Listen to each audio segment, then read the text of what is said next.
ஓடி விளையாடு ஓய்ந்திருக்கலாகாது. அதுக்கு தான் சூப்பர் சரவணா ஸ்டோர்ஸ்ல சம்மருக்கு ஆடைகள் வாங்கும் போது outdoor games free. Super Saravana stores summer கோடையை கொண்டாடலாம்.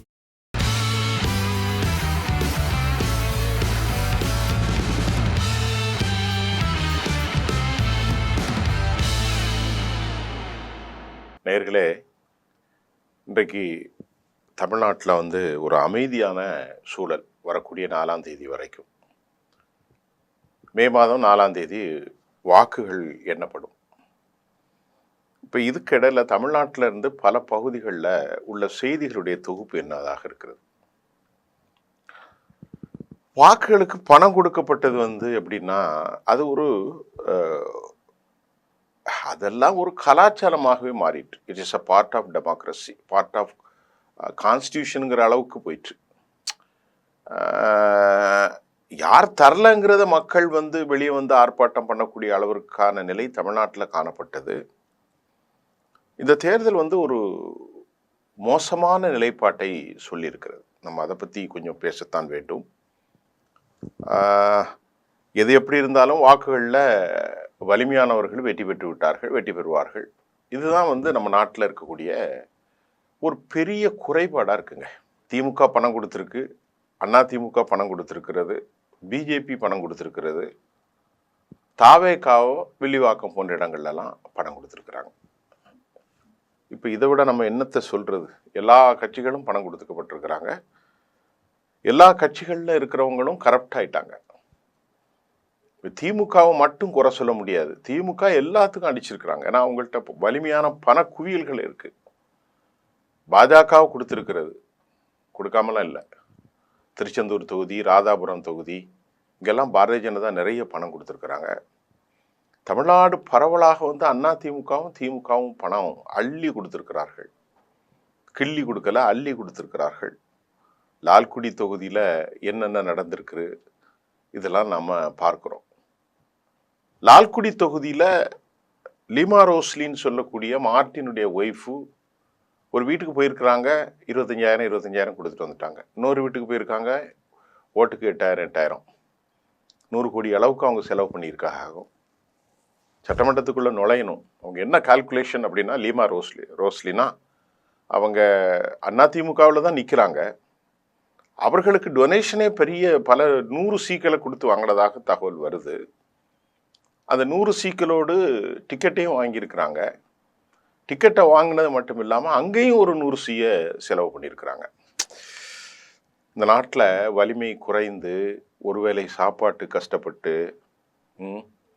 சாப்பாடு மட்டும் இல்லை, உயிர் வாழ்கிறதுக்கு மருந்து இல்லாமல் சுகரு ப்ரெஷரில் அழிந்து கொண்டிருக்கிற சமூகத்தில் இந்த மாதிரியான குண்டா ராஜ்யம், பண முதலைகள், ரவுடிசம், கட்ட பஞ்சாயத்து, மோசமான தொழில் மூலம் சம்பாதிக்கிறவங்க தான் இதை கொடுக்க முடியும். நேர்மையான தொழிலில் இருக்கிறவங்க இந்த மாதிரிலாம் பணம் கொடுக்கறதுக்கு வாய்ப்பே கிடையாது, சான்ஸே கிடையாது. இதை நினைக்கும் போது ஒரு சாதாரண சிட்டிசனாக ரொம்ப மனசு கஷ்டப்படுது.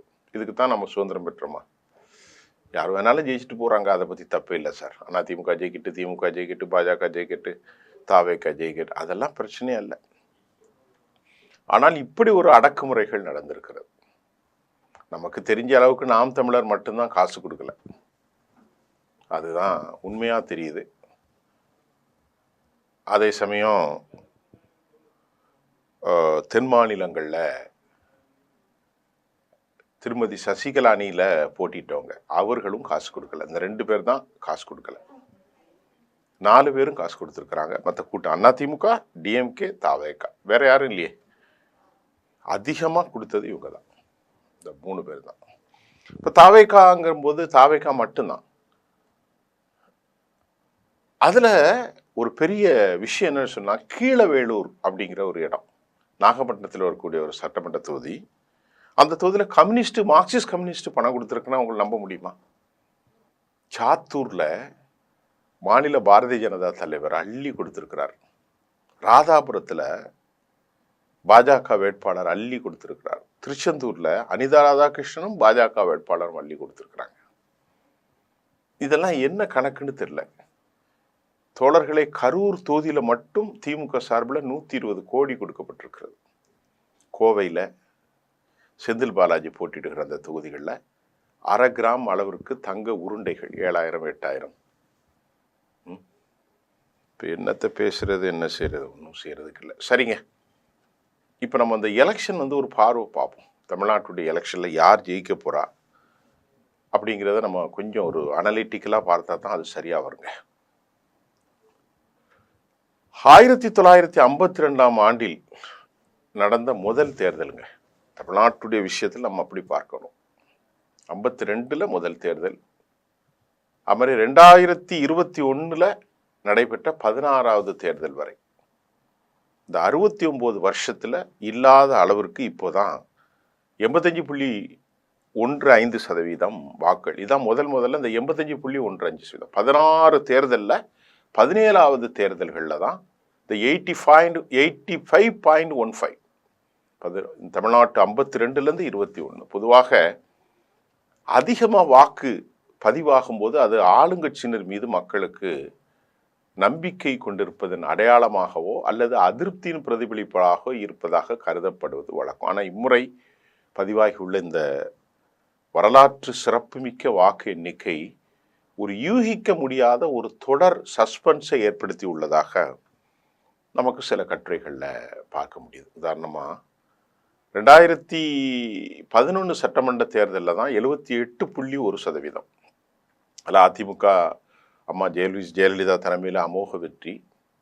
திமுகவில் எதிர்க்கட்சி அந்தஸ்தை கூட அங்கே பெற முடியல. அதனால் உங்களுக்கு தெரியும், தேமுதிக தான் எதிர்க்கட்சியாக உயர்ந்தது. 41 தொகுதியில் போட்டிட்டு 29 தொகுதியில் ஜெயிச்சாங்க.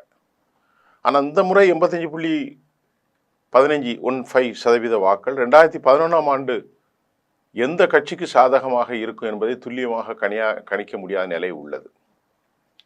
அந்த இதுகளை கம்பேர் பண்ணும்போது 2021 சட்டப்பேரவை தேர்தலோடு நம்ம ஒப்பிட்டு பார்த்தா இந்த முறை ஒரு 20 லட்சம் வாக்காளர்கள் தான் கூடுதலாக வாக்களித்துள்ளார்கள். 20 லட்சம் பேர் தான். 85% இருந்தாலும் வாக்கு சதவீதம் 85, ஆனால் வாக்களிப்பது வெறும் 20 லட்சம் தான் கூட அளித்திருக்கிறார்கள். மாநிலம் முழுவதும் 234 சட்டமன்ற தொகுதியிலையும் ஒரு 10 தொகுதியில் மட்டும்தான் வாக்குப்பதிவு சற்று குறைவாக பதிவாயிருக்கிறது. 234ல் 24. பிற தொகுதிகள்லாம் வாக்குப்பதிவு 80% கடந்துள்ளது. வாக்காளர்களுடைய ஆர்வம் ரொம்ப முக்கியம். 234ல் 10 தொகுதியை தவிர எல்லா தொகுதியிலும் 80+ தான். இந்த முறை தமிழக சட்ட தேர்வில் 4 முனை போட்டி கிடையாது, 5 முனை போட்டி தான் உருவானது. அதிமுக கூட்டணி, தமிழக வெற்றி கழகம், நாம் தமிழர் கட்சி, அதே மாதிரி திருமதி சசிகலா அவர்களுடைய தலைமையிலான கட்சி, இது தென் மாவட்டங்களில் பெரிய தாக்கத்தை ஏற்படுத்திச்சு. வட மாநிலங்களில் ராமதாசுடைய தலைமையிலையும் பெரும் தான். ஆளுங்கட்சியான திமுக, பிரதான எதிர்கட்சியான அண்ணா திமுக, இந்த ரெண்டும் முக்கியங்க. இவர்களுக்கு பெரிய ஷாக்கை கொடுத்தது இன்னைக்கு தமிழக வெற்றி கழகம். இளைஞர் பட்டாளம், நாம் தமிழர் ஆகிய கட்சிகளிடையே தான் போட்டி நிலவியதாக பல இடங்களில் சொன்னாலும் உண்மையிலேயே திமுக, அதிமுக, தமிழ்நாடு வெற்றி கழகம், தமிழக வெற்றி கழகம், நாம் தமிழர் கட்சி, இதுல யார் எவ்வளவு வாக்கெடுப்பார்கள், யார் இந்த ஆட்சி பீடத்தில் அமர்வார்கள் என்ற கேள்வி இப்போ மனசுல எல்லாருக்கும் இருக்கிறது. ஆனா யாரும் அவ்வளவு எளிதாக வர முடியாதுங்கிறதான் உண்மைங்க. இந்த கருத்து கணிப்புகள் அப்படித்தான் சொல்லுது. திமுகவுக்கு சாதகமாக இதுக்கு முன்னாடி இருந்த கருத்து கணிப்புகள், சில கருத்து கணிப்புகள் அதிமுகவுக்கு ஆதரவாக மாறின. தமிழ்நாட்டில் நான் பார்த்த அளவுல தமிழ்நாடு வெற்றி கழகத்தின் பக்கத்துல இளைஞர்களுடைய ஆதரவு ஒரு பெரிய அளவு காணப்பட்டது. எங்க பார்த்தாலும் விஜய் ஆதரவான குரல்கள். மதம் சாதிலாம் இல்லைங்க, அது ஒரு ப்ளஸ் பாயிண்ட். அது நம்ம கொஞ்சம் ரொம்ப சந்தோஷமா இருக்கு. யார் வேணாலும் விஜய்க்கு ஓட்டு போட்டு போறாங்க. ஆனால் இதுல மதம் சாதிலாம் இல்லை, அதுதான் அதுல பெரிய விஷயம். இப்போ நாம் தமிழர் கட்சி இயற்கை, மண்வளம், மொழி இந்த மாதிரி அவர்கள் கவனம் செலுத்தி வந்தால் இளைஞர் பட்டாலும் நாம் தமிழர் கட்சியில் இருக்கிறாங்க. இப்போ அதுல இருந்து ஒரு பெரும் பகுதிகள் இங்கே போகிறாங்க. இந்த தேர்தலில் சிறுபான்மையினர் எனக்கு ஷாக் என்னன்னா, முஸ்லீம் சிறுபான்மையினர். நான் முஸ்லீம் சிறுபான்மையினர்கள் வாக்களிக்க போவதில்லை என்று சொன்னேன். அதை நான் திரும்ப வாபஸ் வாங்குறேன். தமிழ்நாடு முழுவதும் முஸ்லீம் சிறுபான்மையினர்கள் ஏராளமான வாக்குகள், இளைஞர்கள், தலித்துகள் வாக்குகள், நாம் தமிழ் இது தாவேக்காவுக்கு போயிருக்குங்க. இது எனக்கு ஷாக்கு தான். நம்ம ஒரு ப்ரிடிக்ஷன் தானே, ஒரு தப்பு சொல்கிறோம், அது தப்புன்னா திருத்திக்கிறது தானே. நான் நினைத்தேன் முஸ்லீம்ஸ் எல்லாருமே கிறிஸ்தவர்களில் தான் வாக்கள் போட வாய்ப்பு இருக்குது, முஸ்லீம்கள் திமுகவுக்கு தான் போடுவேன்னு பார்த்தாங்க. ஆனால் நான் இன்னைக்கு தமிழ்நாட்டில் ஃபுல்லாக கேட்டிருக்கேன். தென் மாவட்டங்களில் இன்றைக்கு தூத்துக்குடி மாவட்டம், சிவகங்கை மாவட்டம், முஸ்லீம் இளைஞர்கள் தாவேக்காவுக்கு மொத்தமாக போட்டிருக்காங்க. இதன் காரணமாக தாவேக்கா ரொம்பவே டாப் மோஸ்ட்ல இருக்குது. வெற்றி பெறுவதற்காக நான் சொல்லலை, களத்திலிருந்து வந்த செய்தியை தான் உங்களுக்கு தர முடியும். மறுபடியும் தான் சொல்கிறேன், நான் இந்த மாதிரி எதிர்பார்க்கலை. இவ்வளவு கடுமையாக சிங்கப்பூர்லேருந்து ஓட்டு போடுற அளவுக்கு பூத்தில் ஒரு 25-30 பேர்ட்ட ஸ்பாட்டில் நான் எல்லாத்தையும் கேட்கும்போது எல்லாருமே நாங்கள் தாவேக்கு தான் போடுறோங்க. எனக்கு இதுவரைக்கும் நான் கேட்டதே இல்லை இப்படி ஒரு முடிவை. இது தேர்தல் முடிவுகளை ரொம்ப பரபரப்பாக ஆக்கியுள்ளது. எல்லாருக்குமே ஷாக்காக இருக்குங்க.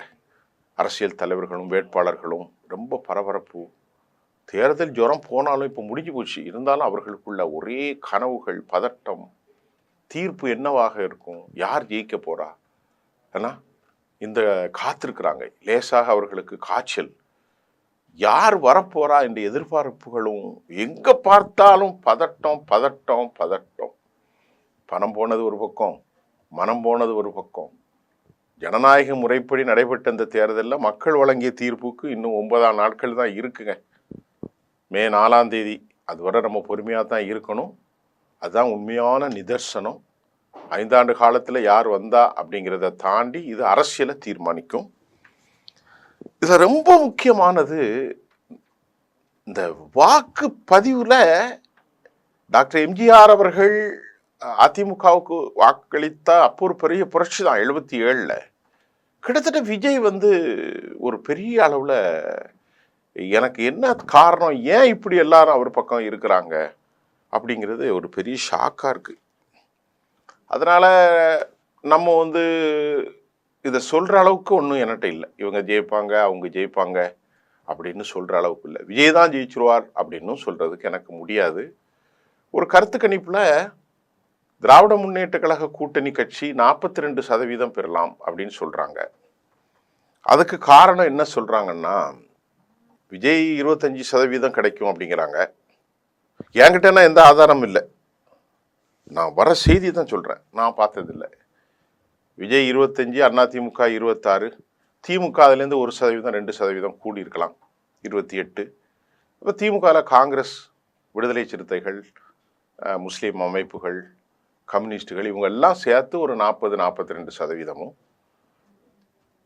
கடும் போட்டிக்கு இடையில் இவங்க 2 பேரும் 26-25, அதாவது அதிமுகவும் தாவேக்காவும் அப்படின்னு தகுதிகள் இறுதியாக கிடைச்சிருக்குது. இது எந்த அளவுக்கு உண்மைங்கிறதெல்லாம் கவுண்ட் பண்ண போகிறது தான் தெரியும். நம்ம ஒன்றும் சொல்கிறதுக்கு இல்லை, யார் வெற்றி பெறுவார்கள், யார் தோல்வி வருவார்கள்ங்கிற ஒரு நிலை இல்லை. மொத்தத்தில் நானும் உங்களை மாதிரி காத்திருக்கேங்க, யார் ஜெயிக்க போகிறாங்கங்கிறதெல்லாம் தெரியல. அதனால் நம்ம கொஞ்சம் நிதானம் காட்டுவோம். ஆனால் ஒரு விஷயம் மட்டும் நான் தெளிவாக மறுபடியும் சொல்கிறேன், எந்த தேர்தலையும் இல்லாத ஒரு பெரிய ஒரு கிளர்ச்சி எதிர்பார்ப்பு சொல்லப்போனால் திரு விஜய் பக்கம் இருந்தது. பெண் பிள்ளைகள், 23 வயசு பிள்ளைகள், எல்லாரும் சமம். ஆனால் இதில் ஒரே ஒரு மகிழ்ச்சி எனக்கு உண்டு, யார் வேணாலும் ஜெயிச்சுட்டு போகிறாங்க. ஒரு செய்தியாளனா இந்த விஜய்க்கு போட்ட கூட்டம் சாதி மதத்துக்கு அப்பாது. நான் எப்பவுமே இந்த மதம் சாதி எனக்கு கிட்டத்திலுமே ஆகாது.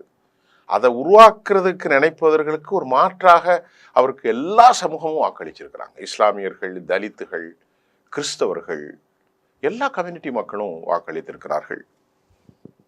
இது கொஞ்சம் சந்தோஷம்தான், ஒரு உண்மையிலேயே சந்தோஷம்தான். இன்னும் இந்த மாதிரி ஒரு உணர்வுகள் வரணும். நீங்கள் நல்ல வேட்பாளர் தேர்ந்தெடுக்கலாம், யார் வேணாலும் தேர்ந்தெடுத்துக்கலாம். ஆனால் அந்த மதம், ஜாதி, இனம் இதெல்லாம் தூக்கி குப்பையில் போட்டுட்டு தேர்ந்தெடுங்க. நம்ம கொஞ்சம் பொறுமையாக இருப்போம். யார் வந்தாலும் ஏற்றுத்தான் ஆக வேண்டும். இவ்வளவு பணம் கொடுக்கப்பட்டதே நான் உங்களுக்கு சொல்லியிருக்கேன். இதுதான் எனக்கு இன்னைக்கு கிடைச்ச தரவு. இதை நீங்கள் முழுமையாக நம்புங்க ப்ளீஸ். அவ்வளோதான். நம்ம கொஞ்சம் பொறுத்து இருந்து பார்ப்போம். அடுத்து ஏதாவது செய்தி வந்தால் நான் உங்களுக்கு அடுத்தடுத்து உங்களுக்கு தரேன். மீண்டும் சந்திப்போம். நன்றி.